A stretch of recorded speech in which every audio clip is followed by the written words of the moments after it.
Hello दोस्तों, बहुत बहुत स्वागत है एक बार फिर से हमारे इस यूट्यूब चैनल में जिसका नाम है पांडे स्पोकन 7। और दोस्तों, मेरा नाम है सत्यम पांडे और आप देख रहे हैं मेरा यूट्यूब चैनल पांडे स्पोकन 7। तो दोस्तों, जैसा कि हम जानते हैं कि हम लोग इंग्लिश स्पीकिंग को सीख रहे हैं। हमारा ये टारगेट है कि हम कैसे इंग्लिश को बोलेंगे, कैसे इंग्लिश को समझेंगे, कैसे हम ट्रांसलेशन को करेंगे और इंग्लिश के क्षेत्र में जो इम्पोर्टेंट्स हैं वो हम कैसे सीखेंगे। तो इसी को ध्यान में रखते हुए दोस्तों, अभी हम लोगों का पास्ट टेंस चल रहा है और पास्ट इंडेफिनिट टेंस में हमने अफर्मेटिव सेंटेंस, नेगेटिव सेंटेंस और इंट्रोगेटिव सेंटेंस तक हमने पढ़ लिया है। और आज से हम इसके आगे का पढ़ने का काम करेंगे जिसमें हमारा पास्ट इंडेफिनिट टेंस का ही आप देख रहे हैं कि इंट्रोगेटिव और नेगेटिव सेंटेंस, ये दोनों सेंटेंस जो है हम लोगों को पढ़ने हैं आज और समझने हैं। और हम पढ़ेंगे भी, समझेंगे और देखने का इसको थोड़ा सा प्रयास करते हैं कि देखिए इसमें कौन कौन सी चीज़ें मुख्य भूमिका निभा रही हैं। तो दोस्तों, आप थोड़ा ध्यान दीजिएगा कि सबसे पहले यहाँ पे हमने बेसिक स्ट्रक्चर लिखा हुआ है। तो बेसिक स्ट्रक्चर में सबसे पहले हमारा आया हुआ है डिड, उसके बाद फिर सब्जेक्ट का प्रयोग करना है, उसके बाद आपको नॉट लगाना है, उसके बाद फिर वर्ब के फर्स्ट फॉर्म का प्रयोग करना है, उसके बाद आपको ऑब्जेक्ट देना है, उसके बाद आपके जो अदर वर्ड आएंगे उनको हमें करना है। उसके बाद देखिए दोस्तों, जैसे एग्जाम्पल के तौर पे जो है हमने यहाँ पे लिखा हुआ है कि क्या तुम मंदिर नहीं जाते थे, क्या तुम मंदिर नहीं जाते थे। तो ऐसे सेंटेंसों को दोस्तों देखिए हम कैसे करते हैं कि यहाँ पे हमने सबसे पहले लगाया did you not go to temple. क्योंकि हमारे बेसिक स्ट्रक्चर में है, सबसे पहले हमें डिड का प्रयोग करना है, उसके बाद सब्जेक्ट का प्रयोग करना है, उसके बाद हमें नॉट लगाना है, उसके बाद वर्ब के फर्स्ट फॉर्म का प्रयोग करना है, उसके बाद फिर हमें ऑब्जेक्ट का प्रयोग करना है। तो आप देख ही रहे हैं कि हमारे सेंटेंस बिल्कुल बेसिक स्ट्रक्चर के बेस पर ही बनते हैं। और जिस बच्चे को बेसिक स्ट्रक्चर की जानकारी हो जाती है या फिर समझ हो जाती है तो उसको किसी भी प्रकार की कोई दिक्कत नहीं आती है ट्रांसलेट करने में। इसी तरीके से देखिएगा कि मैंने यहाँ पे दूसरा एग्जाम्पल बनाया हुआ है कि क्या तुम आगरा नहीं जाते थे, क्या तुम आगरा नहीं जाते थे। तो इसका जो इंग्लिश में ट्रांसलेट होगा वो होगा कि did you not go to Agra, did you not go to Agra. ठीक है, आप देख ही रहे हैं कि यहाँ पे लिखा हुआ है did you not go to Agra. और हमारे बेसिक स्ट्रक्चर पर ही हम विशेष ध्यान देते हैं और इसी के बेस पर जो है सेंटेंसों का निर्माण करते हैं, सेंटेंस नए नए तरीके से हम सीखते हैं। जैसे इसी से संबंधित अगर इंट्रोगेटिव सेंटेंस की अगर और नेगेटिव की अगर बात करें हम, जैसे कुछ एग्जांपल, क्या तुम खाना नहीं खाते थे, क्या तुम स्कूल नहीं जाते थे, क्या तुम कहानी नहीं लिखते थे, क्या तुम मार्केट से सब्जी नहीं खरीदते थे। तो ऐसे जो है एग्जाम्पल हम पास्ट इंडेफिनिट टेंस के इंट्रोगेटिव और नेगेटिव सेंटेंस में दोस्तों बनाते हैं और इसी बेसिक स्ट्रक्चर के बेस पर। उसके बाद देखिए थोड़ा सा आप ध्यान देंगे कि यहाँ पे लिखा गया है कि क्वेश्चन वर्ड इंट्रोगेटिव सेंटेंस, मतलब यहाँ पे हमने आपको क्वेश्चन वर्ड इंट्रोगेटिव सेंटेंस पढ़ाया हुआ है।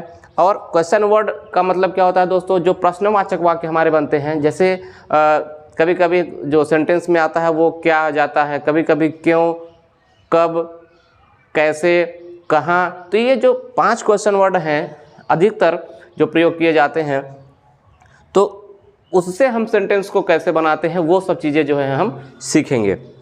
तो सबसे पहले हम ध्यान देंगे यहाँ पर बेसिक स्ट्रक्चर पर। सबसे पहले हमें क्वेश्चन वर्ड का इस्तेमाल करना है। यहाँ पे देखिए क्वेश्चन वर्ड लिखा गया है, QW को थोड़ा सा हमने शॉर्टकट लिखा है ताकि आपको जो है शॉर्टकट में भी समझाने का जो है काम हो, कहीं लिखा अगर आपको मिले तो आप समझ सके। दूसरी चीज़, फिर उसके बाद हमने डिड हमारी आप खूब अच्छी तरीके से जानते हैं कि हमारी हेल्पिंग वर्ब है। तो हमने यहाँ पर पास्ट इंडेफिनिट टेंस की जो हेल्पिंग वर्ब होती है डिड यहाँ लगाया हुआ है। उसके बाद फिर हम सब्जेक्ट का प्रयोग करते हैं, उसके बाद फिर वर्ब के फर्स्ट फॉर्म का इस्तेमाल करते हैं, फिर ऑब्जेक्ट का इस्तेमाल करते हैं, फिर जो अदर वर्ड जो आते हैं फिर हम उसका प्रयोग करते हैं। तो इस पर जो है हम विशेष ध्यान देते हैं। और लास्ट में क्वेश्चन जो मार्क्स होते हैं दोस्तों, क्वेश्चन मार्क का हमें जो है प्रयोग करना होता है, क्योंकि जब हम प्रश्नवाचक चिन्ह नहीं लगाते तो फिर हमारा सेंटेंस गलत हो जाता है। तो ऐसा बिल्कुल भी नहीं होना चाहिए। और एग्जाम्पल के तौर पे अब आप देखिए, जैसे हमने यहाँ पे एग्जाम्पल पे लिखा हुआ है कि मोहन खाना कब खाता था, मोहन खाना कब खाता था। अगर आपको कभी भी सेंटेंसों में कब, क्यों, कहाँ, कैसे अगर बीच में अगर दिखाई दे तो आप समझ जाइएगा कि ये क्वेश्चन वर्ड इंट्रोगेटिव का हमारा सेंटेंस है। तो हम क्या करते हैं दोस्तों, ऐसे सेंटेंसों में हमें ये जो हमारा कब, क्यों, कहाँ, कैसे, ये जो आया रहेगा, हमें इसकी स्पेलिंग सबसे पहले लिखनी पड़ती है। इसकी स्पेलिंग हमें सबसे पहले लिखनी पड़ती है। जैसे कब की स्पेलिंग यहाँ पे हमने लिख रखी है व्हेन। अगर यहाँ पे मान लीजिए वाट होता, क्या होता, तो फिर हम यहाँ पे वाट लगाते हैं। अगर क्यों होता फिर हम यहाँ पे वाई लगाते हैं। ठीक है, तो उसके बाद फिर देखिए क्वेश्चन वर्ड हो गया। उसके बाद डिड का इस्तेमाल यहाँ पे किया गया है। बेसिक स्ट्रक्चर में डिड है, हमने यहाँ डिड लगाया। उसके बाद सब्जेक्ट का इस्तेमाल किया गया। सब्जेक्ट हमारा इसमें मोहन है, तो फिर हमने यहाँ पे मोहन लगाया हुआ है। उसके बाद आप देख सकते हैं कि वर्ब के फर्स्ट फॉर्म लगाना है, तो यहाँ पे हमने लगाया है इट। उसके बाद ऑब्जेक्ट का प्रयोग करना है, तो फिर यहाँ पे हमने द फूड लगाया हुआ है। ठीक है दोस्तों, उम्मीद करता हूँ कि आपको ये वीडियो समझ में आ रही होगी। अगर आपको ये वीडियो दोस्तों समझ में आ रही है तो एक बार जो है हमारे चैनल को सब्सक्राइब कर लीजिए और वीडियो को लाइक करना न भूलें। ठीक है दोस्तों, क्योंकि आप जब इस तरीके से हमारा सहयोग करेंगे तो फिर हमारा जो थोड़ा सा मनोबल है वो बढ़ेगा, और जब मनोबल हमारा बढ़ेगा तो फिर आपके समक्ष जो है नई नई वीडियो मैं आपके लिए लेकर आऊँगा, जिससे आप कुछ भी जो डाउट आपको रहेगा इंग्लिश स्पीकिंग के क्षेत्र में या फिर टेंस के क्षेत्र में, वो प्रॉब्लम सारी आपकी दूर हो जाएगी। तो दोस्तों ध्यान दीजिएगा कि दूसरा एग्जाम्पल हमने यहाँ पे जो बनाया हुआ है वो है हमारा कि सीता स्कूल कैसे गई। सीता स्कूल कैसे गई, तो फिर यहाँ पर हमने जो सेंटेंस बनाया हुआ है दोस्तों, हमने यहाँ पे लिखा हुआ हाउ। अब देखिए ये जो कैसे, इसको इंग्लिश में हाउ बोलते हैं, और क्वेश्चन वर्ड का प्रयोग हमें सबसे पहले करना है। इस चीज़ का भी हमें ध्यान देना है। तो अगर इसका ध्यान अगर हम दें तो इस कैसे की स्पेलिंग हमने यहाँ पे सबसे पहले लिख दिया हाउ। उसके बाद फिर हमें हेल्पिंग वर्ब लगानी है दोस्तों, फिर हमने यहाँ पे डिड का प्रयोग कर दिया। उसके बाद फिर हमें सब्जेक्ट लगाना है, यहाँ हमने सीता हमारा सब्जेक्ट जो थी हमने सब्जेक्ट का प्रयोग कर दिया। उसके बाद वर्ब के फर्स्ट फॉर्म का प्रयोग करना था, हमने यहाँ पे लगा दिया गो, कि सीता जो है स्कूल कैसे गई। फिर उसके बाद कहाँ जाने की बात हो रही थी, स्कूल, तो फिर हमारा ये आपका ऑब्जेक्ट भी मिल गया। हमारा सेंटेंस जो है दोस्तों बन के तैयार हो गया। मुझे नहीं लगता है कि इसमें आपको किसी भी प्रकार की कोई दिक्कत आ रही होगी। ठीक है, और अगर सेंटेंस में आपको लग रहा है कि हाँ कुछ समस्याएं आ रही हैं सर, तो फिर आप नीचे हमें कमेंट बॉक्स में जब कुछ भी प्रश्न पूछेंगे कि सर ये हमारी जो है ये डाउट क्लियर नहीं हो रही है, तो फिर मैं आपको उसको बता पाऊँगा। उसके बाद देखिए दोस्तों, आज के वीडियो का जो निचोड़ है उसको मैं थोड़ा सा आप लोगों के लिए लेकर मैं आया हूँ। ये साइड में आप देख ही रहे हैं कि हमने यहाँ पे जो है कुछ सेंटेंस आप लोगों के लिए लिख रखे हैं। कि पहला सेंटेंस जो है हमारा है वो है कि राम कहानी क्यों लिखता था। अगर ये वीडियो आपको समझ में आई है और आपने पास्ट इंडेफिनिट टेंस सीखा हुआ है इस वीडियो के माध्यम से या और कहीं, तो आप अपना नॉलेज थोड़ा सा जो है ज़रूर चेक करिएगा कि हाँ आपके पास नॉलेज है कि नहीं, आपको ट्रांसलेशन करने आते हैं कि नहीं है। बहुत छोटे छोटे ट्रांसलेशन हमने आपको दिए हैं और बहुत ही इजी भी है, लेकिन आप थोड़ा सा अपना प्रयास करिएगा कि हाँ आपके पास नॉलेज कितना है। उसके बाद दोस्तों देखिए हमने दूसरा एग्जांपल दिया है कि सोनू मोनू से कब बात किया। सोनू मोनू से कब बात किया, अब इसका जो है टेंस आपको करना है। उसके बाद देखिए दोस्तों ये तो हमारा दूसरा सेंटेंस हो गया। उसके बाद आप देख रहे हैं कि हमारा जो ये तीसरा सेंटेंस है बहुत ही अच्छा सेंटेंस जो है दोस्तों जो है मैंने लिया है। इसमें मैंने लिखा है कि विराट कोहली अनुष्का से कब मिला। विराट कोहली अनुष्का से कब मिला, तो ये इसका आपको जो है ट्रांसलेट करना है। ये नहीं कि कब मिला, अब ये जो है गूगल पे सोचना जो है खोजना शुरू कर दे कि कब मिला था, कौन सी डेट थी, कौन सी तारीख थी, ऐसा आपको नहीं करना। मैं यहाँ पे आपको ट्रांसलेशन सिखा रहा हूँ, आपको टेंस करना सिखा रहा हूँ, तो फिर आपको टेंस ही सीखना है और इस चीज़ पर जो है ध्यान देना है कि कैसे हम इस तरीके के टेंस को कैसे बनाते हैं। ठीक है, यहाँ पे विराट कोहली और अनुष्का हमारे पास दो सब्जेक्ट हैं। ठीक है, तो मैं आपका थोड़ा सा माइंड चेक करूंगा कि देखिए आपके जब सेंटेंसों में डबल सब्जेक्ट आ जाता है तो कहीं आप भयभीत तो नहीं हो जाते, कहीं आप डर तो नहीं जाते, या आप ये सोचते हैं कि पहले अनुष्का शर्मा का लिखें कि विराट कोहली का लिखें, पहले विराट कोहली का लिखें फिर अनुष्का शर्मा का लिखें।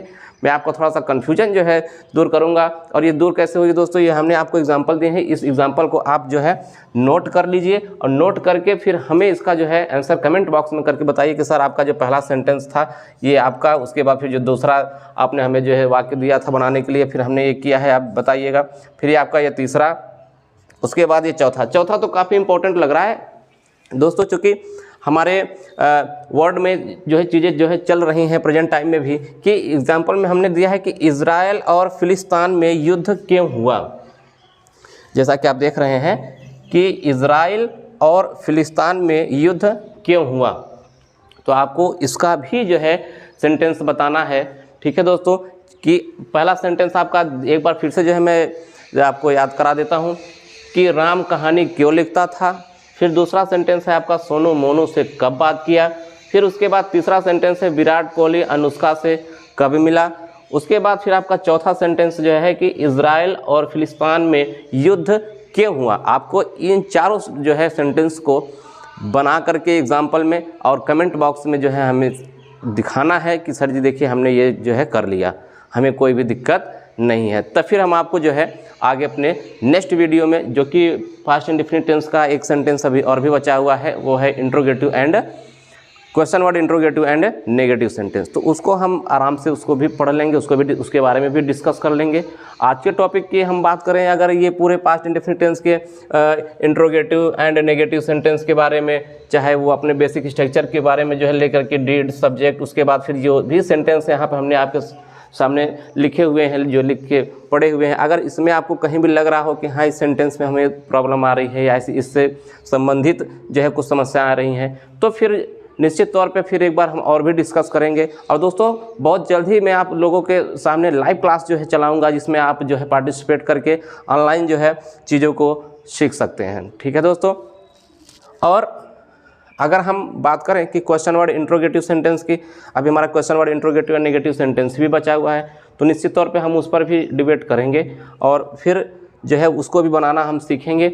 उसके बाद दोस्तों और भी इंग्लिश स्पीकिंग में, जैसे हमने आपको बताया था कि हमें अभी डेली यूज सेंटेंस भी नए नए तरीके से सीखने हैं। उसके बाद फिर मैं लाइव आपको जो है टॉकिंग करना सिखाऊंगा कि देखिए कैसे जो है एक दूसरे से क्वेश्चन जो है कैसे पूछते हैं, कैसे क्वेश्चन का जवाब देते हैं। टेंस हमारा, अगर हमारा क्वेश्चन जो है प्रेजेंट में रहता है तो हमें आंसर किस में देना होता है, अगर हमारा क्वेश्चन कंटिन्यूअस टेंस में रहता है प्रेजेंट के, तो उसका आंसर हमें किस में देना होता है। इस तरीके की जो चीज़ें हैं वो आपको अभी सिखानी है, बहुत ही ज़रूरी है जो है इंग्लिश स्पीकिंग के क्षेत्र में अगर हम सीख रहे हैं और जो है बड़ी बड़ी चीज़ों को सीखना चाह रहे हैं, जानने का प्रयास अगर हम कर रहे हैं, तो इस चीज़ पर हम थोड़ा सा विशेष ध्यान देंगे दोस्तों। तो उम्मीद करता हूँ कि आज की वीडियो आपको समझ में आई होगी और जितने भी एग्जाम्पल हैं अब समझ में आई है कि नहीं आई है, अब इसका तो डिस्कस तभी ये क्लियर हो पाएगा जब आप हमें ये चारों सेंटेंस करके दिखा देंगे कमेंट बॉक्स में लिख करके कि देखिए जो है ये हमारा